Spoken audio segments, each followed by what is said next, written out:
Hello guys, இன்றைக்கி super and சிம்பிளான PRAN biryani எப்படி செய்யறது பார்க்கலாம். நான் ஃபர்ஸ்ட் 2 கப் பாஸ்மதி ரைஸ் ஊற வச்சுருக்கேன். ப்ரானில் கொஞ்சம் உப்பு, மிளகாய்த்தூள், இஞ்சி பூண்டு பேஸ்ட், புதினா கொத்தமல்லி போட்டு ஊற வச்சுருக்கேன்.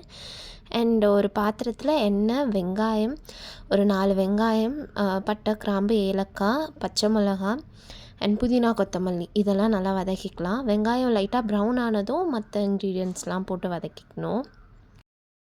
இப்போ இதில் ஃப்ரெஷ்ஷாக அரைச்ச இஞ்சி பூண்டு பேஸ்ட் 1 டேபிள் ஸ்பூன் அளவுக்கு போடுறேன். கூடவே காஷ்மீரி மிளகாய்த்தூள் அண்ட் தனியாத்தூள் ஒரு டேபிள் ஸ்பூன் அளவுக்கு போட்டு நல்லா வதக்கிக்கலாம். இப்போ இதில் ஒரு 1/3 கப் ஆஃப் கர்ட் ஆட் பண்ணி நல்லா வதக்கிக்கலாம். இப்போ இது கூடவே 3 தக்காளி ஆட் பண்ணி நல்லா வதக்கிக்கலாம். அது நல்லா மேஷ் ஆகிற வரைக்கும். இப்போ இது கூடவே நம்ம ஊற வச்சுருக்க ப்ரான்ஸ் சேர்த்து ஒரு 2 மினிட்ஸ் மட்டும் வதக்கிக்கலாம். ரொம்ப வதங்க வேணாம்.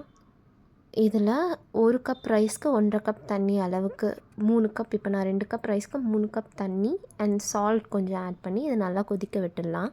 நல்லா கொதித்ததும் நம்ம ஊற வச்சுருக்க பாஸ்மதி ரைஸ் ஆட் பண்ணி லைட்டாக மிக்ஸ் பண்ணிக்கலாம். இப்போ இதை நல்லா கொதிக்கிட்டோம். ஃபாஸ்ட்டில் நல்லா ஒரு 5 மினிட்ஸ் கொதித்ததும் நம்ம சிம்மில் வச்சிடலாம் ஸ்டவ்வை. இப்போ இந்த மாதிரி ஸ்டேஜ் வந்ததும் தம் போட்டுடலாம். ஒரு 15 மினிட்ஸ் தம்மில் இருந்து அப்படியே ஆஃப் பண்ணிவிட்டு ஒரு 1/2 அன் ஹவர் அப்படியே விட்டுடலாம். இப்போ 1/2 அன் ஹவர் கழித்து நம்மளோட ப்ரான் பிரியாணி சூப்பராக ரெடி ஆகிடுச்சு. பாருங்கள், எவ்வளோ உதிரி உதிரியாக ரைஸ் ஒட்டாமல் குழையாமல் சூப்பராக வந்திருக்கு. ஸோ இந்த ரெசிபி உங்களுக்கு பிடிச்சிருந்தா நம்ம சேனலை லைக், ஷேர், சப்ஸ்கிரைப் பண்ணிவிடுங்க. பாய்.